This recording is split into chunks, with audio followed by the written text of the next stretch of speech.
আসসালামু আলাইকুম। সবাই কেমন আছেন? আশা করি আল্লাহর রহমতে ভালো আছেন। তো আমার এই ছোট্ট জীবনে আমি একটা জিনিসই ভেবে দেখলাম যে আপনি যদি দুনিয়াতে না থাকেন তাহলে কারোর কোনো যায় আসবে না। আপনার ফ্যামিলি কন, আপনার বন্ধু বান্ধবের কন, কিংবা এই রাষ্ট্রর কন, কারোর কোনো যায় আসবে না। কেউ আপনাকে মনেও রাখবে না 2 দিন 5 দিন, তারপরে সবাই ভুলে যাবে। ঠিক আছে? তো একটা জিনিস চিন্তা করে দেখেন যে আমরা এই দুনিয়াতে কি জন্য আসছি, আল্লাহ আমাদের কি জন্য পাঠাইছে। পরকাল বলে, আখেরাত বলে একটা জিনিস আছে, সেই জিনিসের কথা ভাবেন।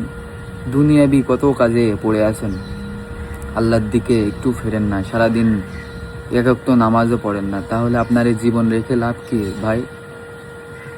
এই জীবন রেখে কোনো লাভ নেই।